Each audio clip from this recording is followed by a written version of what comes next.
हाय, आप सभी का एक बार फिर से पढ़ो और सीखो में स्वागत है।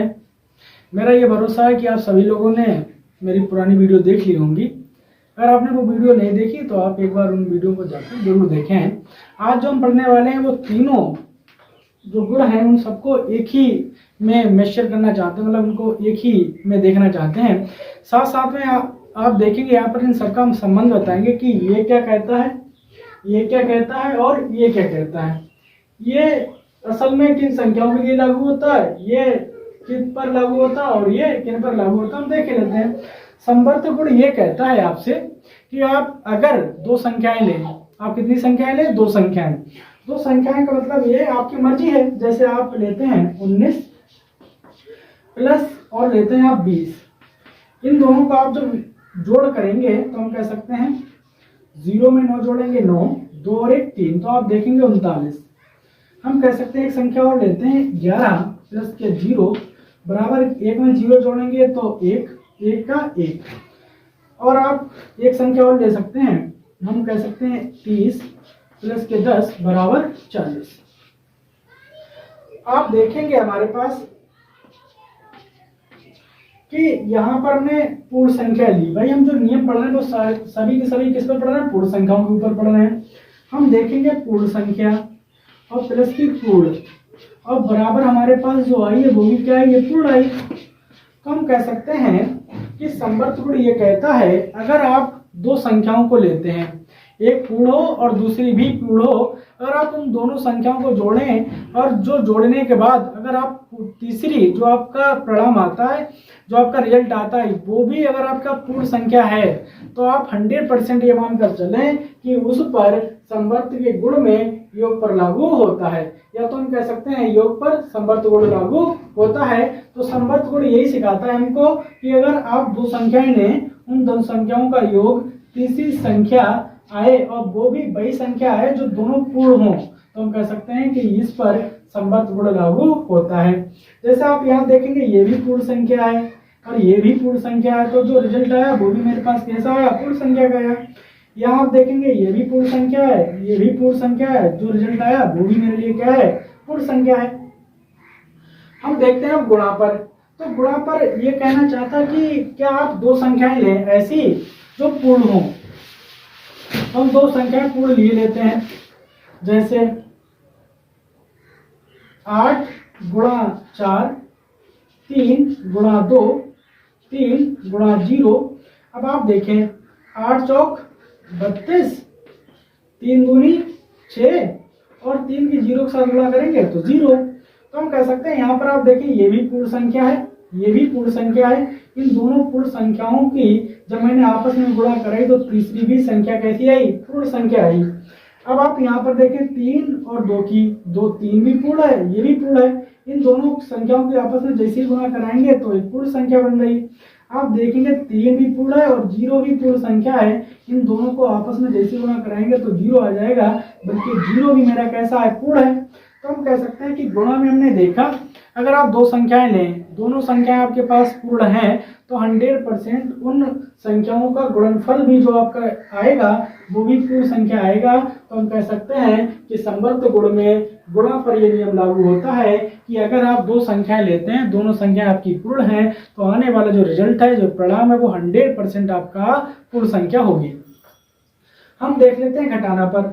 हम आपको डायरेक्ट बताते हैं कि घटाना पर जो संवर्त गुण होता है वो ना तो घटाना पर लागू होता है ना भाग पर लागू होता है।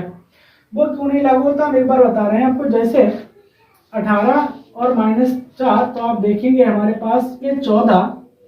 अब हम कह सकते हैं कि आप 18 मतलब आप देखें कि 4 और -18, तो आप देखेंगे कि हमारे पास -14, बल्कि ये प्लस के हैं, धनात्मक के हैं, और आप यहाँ पर देखेंगे माइनस के हैं। तो हम कह सकते हैं आप देखेंगे ये पूर्ण संख्या नहीं है, ये पूर्णांक है। ये जो संख्या है ना मेरे पास, ये पूर्णांक है। मैंने पूर्णांक पढ़ाया नहीं है तो पूर्णांक बाद में बात करेंगे, पूर्णांक किन्हें कहते हैं। तो हम कह सकते हैं पूर्णांक है, बल्कि ये संख्या पूर्ण है। तो हमने देखा दोनों का अंतर 18 - 4 का 14, बल्कि पूर्ण संख्या आई है। और यहाँ पर आप देखें कि 4 माइनस के 18 बल्कि पूर्ण ना होकर एक पूर्णांक आई है, तो हम कह सकते हैं कि समवर्त जो गुण है वो लागू नहीं होता है घटाना पर, क्योंकि हम सिर्फ सीख ही रहे हैं कि हम किन संख्याओं की आपस में गुणा करने पर क्या पूर्ण संख्या मिलती है या जो योग पर पूर्ण संख्या मिलती है। तो समवर्त गुण सिर्फ ये बताता है मुझे कि किस पर पूर्ण संख्या मिलेगी, किस पर पूर्ण संख्या नहीं मिलेगी। अब हम देखते हैं कि भाग पर, तो भाग पर भी नहीं लागू होता है। चलो देखते हैं एक बार। जैसे हम मानकर चलते हैं आपको मैंने 18 और भाग 6, तो आप देखेंगे 3, यहाँ पर पूर्ण संख्या आई है। अगर हम यही कह दें कि आपसे 6 और भाग 18, तो आप देखेंगे 18 को अगर 6 से भाग दे तो हम कह सकते हैं 18, आप 0 लगाएंगे यहाँ दशमलव तो 0, 18 3 54, यहाँ आपका बचा 6 और यहाँ आपका बचा 0। तो हम कह सकते हैं कि यहाँ पर जो रिजल्ट आपका आता है वो 5 मतलब 0.3 आता है। तो आप देखेंगे जो संख्या हमारी आई वो दशमलव में आई है और यहाँ पर पूर्ण है। तो हम कह सकते हैं दो संख्याओं को अगर आप भाग करते हैं तो ये जरूरी नहीं है कि इन दोनों संख्याओं का भाग करने पर जो उसका रिजल्ट है वो भी एक पूर्ण संख्या है। तो यहाँ पर आप देखें दोनों पूर्ण संख्या है तो जो रिजल्ट है वो भी पूर्ण संख्या है, लेकिन यहाँ पर आप देखें दोनों है तो पूर्ण संख्या, लेकिन इनका रिजल्ट पूर्ण संख्या नहीं आया है। तो हम कह सकते हैं कि समवर्त गुण ना तो घटाने पर लागू होता है ना भाग पर लागू होता है। अब हम देखने वाले हैं क्रम विनिमय गुण। तो क्रम विनिमय गुण देखने से पहले हम आपको ये 4 पॉइंट दे रखे हैं, 4 पॉइंट में बताएं जो बताना चाहेंगे वो यही है कि योग पर, गुणा पर, घटाना पर और भागने वाले हैं वो क्रम विनिमय गुण देखने वाले हैं। आप देखेंगे यहाँ पर भी योग पर, गुणा पर, घटाना पर और भाग पर। आप यहाँ पर देखेंगे योग पर, गुणा पर, घटाना पर और भाग पर। इसका मतलब ये भी 4 पॉइंट है, ये भी 4 पॉइंट है। जब यही 4 पॉइंट यहाँ भी है तो इसे सीखने की जरूरत हमको क्यों है? तो हम आपको बताएंगे क्रम। क्रम का मतलब होता है कि आप जैसे 7, 8, 9 और 10 और डेढ़ मतलब एक ही क्रम में आप चले जाएं कि आप यहाँ से यहाँ तक देखेंगे एक अंतर, यहाँ से आप देखेंगे एक अंतर, यहाँ से यहाँ तक एक अंतर। इसी प्रकार से जो अंतर बराबर होता है उसको हम क्रम कहते हैं।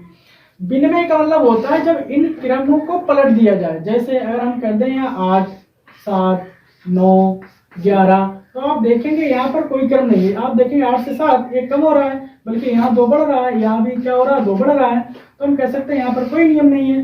तो हम कह सकते हैं क्रम विनिमय मतलब जब उनके क्रम को बदल दिया जाए, जब उनको क्रम को बदल दिया जाए तो हम देखेंगे तो इसी को हम क्या कहते हैं, क्रम विनिमय कहते हैं। तो हम ये देखने वाले हैं कि योग पर अगर उनके क्रमों को बदल दिया जाए तो क्या जो योग आएगा, जो उनका परिणाम आएगा वो क्या सेम आएगा। जैसे हम आपसे कहें 8 प्लस के 7 बराबर 15, अगर हम कह दें आपसे 7 प्लस के 8 तब भी आप देखेंगे 15, तो देखें आप क्रम विनिमय मतलब क्रम का उलटफेर।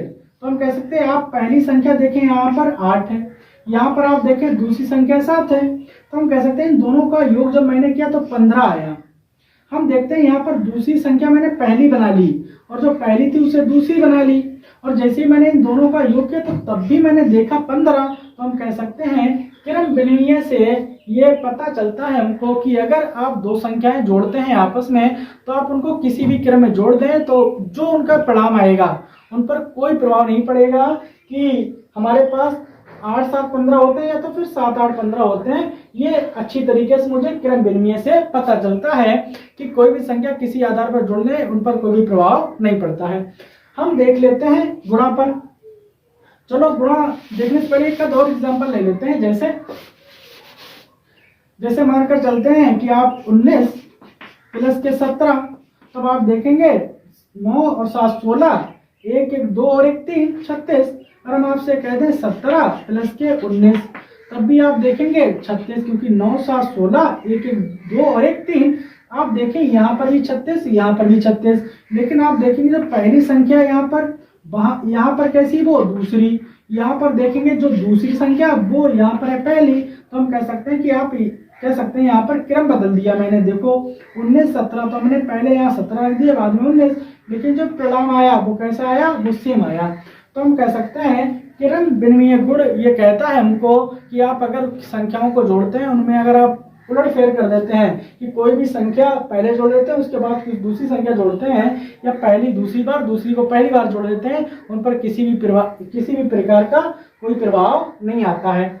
अब हम देखते हैं गुणा के लिए, क्या ऐसा गुणा में भी है, अगर हम क्रम उसमें चेंज कर देते हैं तो क्या कोई अंतर बैठेगा या नहीं बैठेगा, क्या उसमें कोई अंतर आएगा या नहीं आएगा।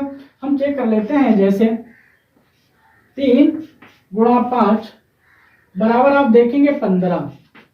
हम आपसे कहें 5 गुणा 3, तब भी आप देखेंगे 15। तो देख सकते हैं 3 और 5 तब भी कितना आया 15। हम कह सकते हैं 5 और 3 तब भी कितना आया 15। तो आप देखिए पहली जो संख्या है यहाँ पर उसकी दूसरी संख्या के साथ गुणा हो रही है। आप देखें यहाँ पर पहली जो यहाँ पर पहली थी वो मैंने दूसरी बना दी, और आप यहाँ देखें जो दूसरी थी उसे मैंने पहली बना दी।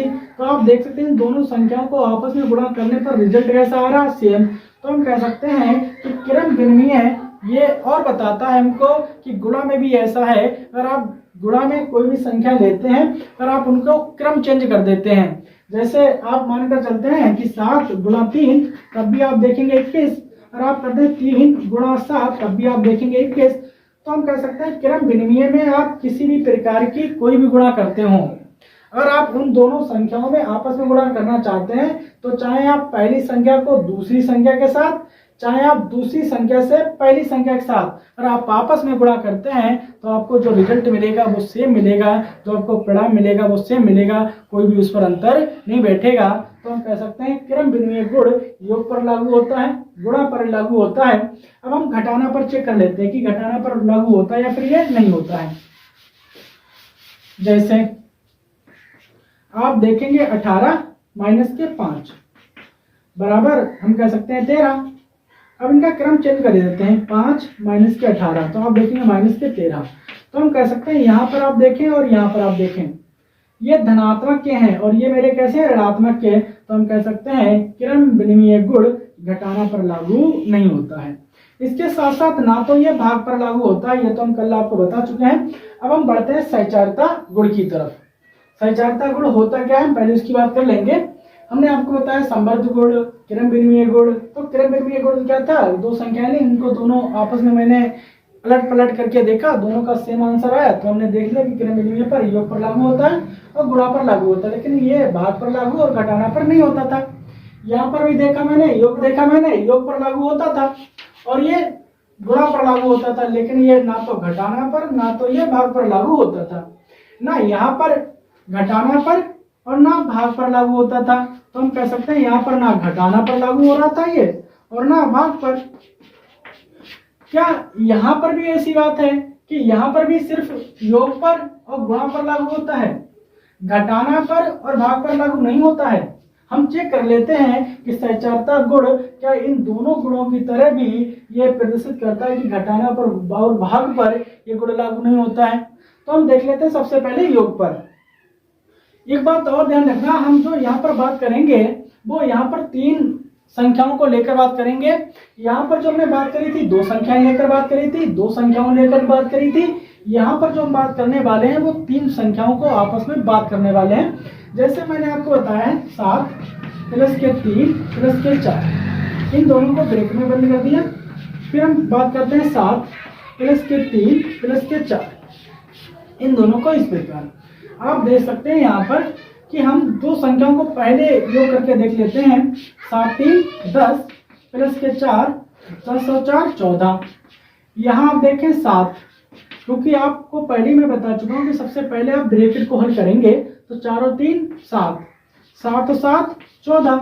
तो हम कह सकते हैं कि अब आपको पता लगता होगा धीरे धीरे कि सहचारिता गुण ये बताता है कि आप दो संख्याएं लें, 4 संख्याएं लें, 10 संख्याएं लें, 20 संख्याएं लें, जितनी भी मर्जी हो आपकी उतनी संख्याएं ले लें और आपकी मर्जी है उनको आपस में जब आप मर्ज करेंगे, हम कह सकते हैं आप जब उनको जोड़ेंगे तो किसी भी क्रम में जोड़ें उन पर कोई भी प्रभाव नहीं पड़ेगा।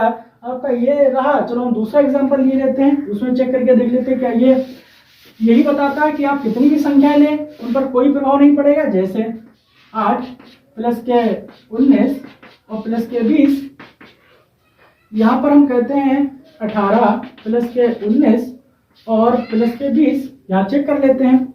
आप देखेंगे 18 प्लस 19, 19 और 20 को आप जोड़ेंगे तो हम कह सकते हैं 39, फिर 18 और प्लस के आप 39, इन दोनों को जोड़ेंगे 9 8 17 के साथ, 3 1 4 और 1 5, 57। यहाँ आप चेक करके देखें, 9 8 17 के साथ हाथ से लगा 1 1 1 2 और 1 3 प्लस के 20, हम कह सकते हैं कि अब आप जोड़ें तो 0 में 7 जोड़ेंगे 7, 3 2 5।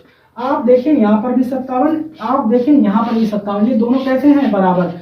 तो इसका मतलब साफ है कि सहचारिता गुण मुझे बताता है कि आप 2 संख्याएं लें, 10 संख्याएं लें, 20 संख्याएं लें, कितनी भी संख्याएं लें, अगर आप उनको आपस में जोड़ते हैं तो आप किसी भी क्रम में जोड़ दें, चाहे आप पहले दूसरे के साथ, दूसरी तीसरे के साथ, जो आपकी मर्जी हो, जैसे आपको अच्छा लगे कि हम पहले ये जोड़ लेंगे, पहले वो जोड़ लेंगे, तब हमारे पास सही रहेगा और बहुत आसानी से हम जोड़ सकते हैं, तो आपकी मर्जी है, प्रभाव कुछ भी नहीं पड़ेगा। जैसे चलो हम एक एग्जांपल लेते हैं कि इसका हम यूज कैसे करें। जैसे अगर कोई आपसे ये कह देता है कि आप 93 प्लस 97 प्लस के 103 और प्लस के 200 जोड़ो, तो आप कैसे जोड़ेंगे।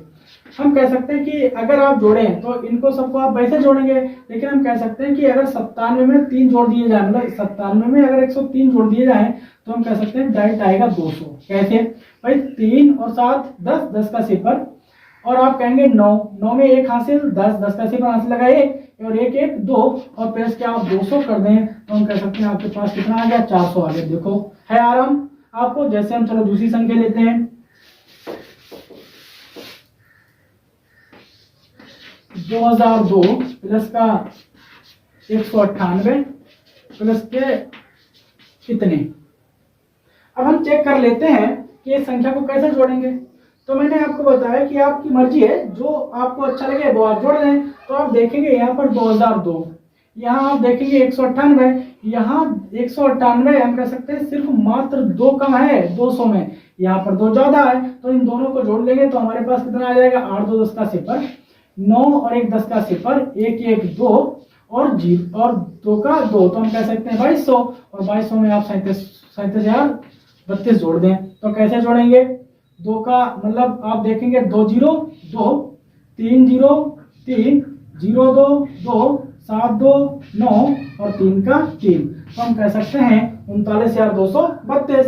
तो इस प्रकार से आप संख्याओं को बहुत ही जल्दी से सहचारिता के गुण पर उन्हें जोड़ सकते हैं। अब हम चेक कर लेते हैं गुणा पर कि गुणा पर ये लागू होता है या फिर नहीं लागू होता है। तो अब आप देखें गुणा पर, जैसे 8 गुणा 3 और गुणा 5, 8 गुणा 3 गुणा 5, हम देखेंगे यहाँ पर 8 3 24 गुणा 5 बराबर 8 गुणा 3 पंजे 15। आप देखेंगे इनकी 24 और 5 गुणा आप करेंगे तो 5 चौक 20 का सिफर, हाथ से लगे 2, 5 दूनी 10 और 2 12 120। हम कह सकते हैं 8 और 15 की आप डायरेक्ट अगर गुणा करना चाहेंगे तो हम कह सकते हैं आपका ये आ जाएगा 15 8 120। तो आप देखें 120 यहाँ पर भी है और 120 यहाँ पर भी है, तो हम कह सकते हैं कि सहचारिता गुण ये बताता है कि आप 2 संख्याएं की आपस में गुणा करें, चाहे आप 10 संख्याओं की आपस में गुणा करें, आप फिर चाहे 20 संख्याओं की आपस में गुणा करें, अगर आपको उनमें गुणा करना है तो आप किसी भी प्रकार से कर दें तो उन पर जो परिणाम आने वाला है, जो उनका रिजल्ट आने वाला है, तो उन पर कोई डिफरेंट या हम कह सकते हैं भिन्न में नहीं आने वाला है, बिल्कुल सही बैठेगा। जिस प्रकार से आपकी मर्जी हो आपस में उनकी गुणा करने पर आप कर सकते हैं। चलो जैसे लगता होगा आपको कि एक क्वेश्चन मतलब एक उदाहरण, चलो दूसरा उदाहरण ले लेते हैं। जैसे हम देखते हैं 18 गुणा 5 गुणा 70 बराबर 18 गुणा 5 और गुणा 70। आप देखेंगे यहाँ पर मैंने गुणा करी 18 गुणा 5 की, तो आप देखेंगे 18 पंजे 90 गुणा 70 बराबर आप देखेंगे 18 गुणा 5 गुणा 70 के साथ करेंगे तो 7 पन्ना 35 और 35, तो हम कह सकते हैं 350। इसकी आप गुणा करेंगे तो मैंने आपको पहले ही बताया था कि आप जीरो जो आपको इकाई दशमलव सैकड़ा के स्थान पर दिख जाए उनको आप जोड़ लें, तो ये 2 जीरो हो गए, 9 सत्ते 63, तो आप देखेंगे 6300। यहाँ आप देखें 18 गुणा जब आप जीरो यहाँ पर होगा तो जीरो 18 गुणा 5 के साथ करेंगे तो 18 पंजे 90, हाथ से लगे 9, 18 तियां 54, 54 और 9 जो हमारे पास होते हैं वो 63 होते हैं।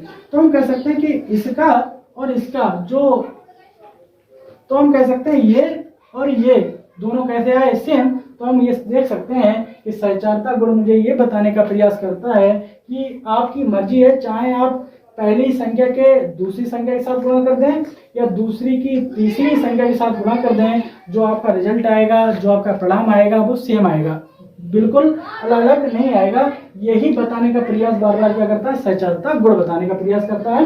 अब हम देखने वाले हैं घटाना पर क्या यहाँ पर लागू नहीं होता था, ना क्रम विनिमय में लागू होता था। क्या घटाना पर, जो घटाना है वो क्या सहचारता गुण पर भी नहीं लागू होता है? हम चेक कर लेते हैं। जैसे आप देखें 18 माइनस के 5 और माइनस के 12 बराबर, हम कह सकते हैं कि 18 और माइनस 5 माइनस के 12। आप देखें यहाँ पर सबसे पहले आपको पता ही है, सबसे पहले जो हम करने वाले हैं वो ब्रैकेट को करने वाले हैं। तो आप देखेंगे 18 में से 5 गया 13 माइनस के 12। सबसे पहले यहाँ पर भी ब्रैकेट पर करेंगे तो 18 माइनस के 12 में से 5 गया तो माइनस के आपके बचेंगे 7। हम कह सकते हैं 13 में से 12 जाएंगे तो हम कह सकते हैं 1 बचा। अब आप देखेंगे 18 माइनस माइनस प्लस हो जाएगा और 7, तो हम कह सकते हैं 1 बराबर 18 और 7 आप देखेंगे 25। तो आप देखें अंक तो वही तीनों हैं, तो हम कह सकते हैं संख्याएं तो वही तीनों हैं, यहाँ भी और यहाँ भी। लेकिन आप देख सकते हैं कि यहाँ पर देखेंगे आप एक आया है और यहाँ पर आप देखें 1 आया है। तो इसका मतलब साफ है कि सहचारता गुण जो घटाना पर भी लागू नहीं करता है। तो हम कह सकते हैं कि सहचारता गुण क्रम विनिमय गुण और समवर्त गुण के जैसे ही सहचारता गुण में भी घटाना पर लागू नहीं होता है, ना ये भाग पर लागू होता है। तो हम एक बार भाग पर सिर्फ चेक कर लेते हैं कि ये लागू करता है या फिर नहीं लागू करता है, उसके बाद अपनी क्लास को समाप्त करेंगे हम। जैसे भाग पर क्या करेंगे, 18 भाग 6 और भाग 3।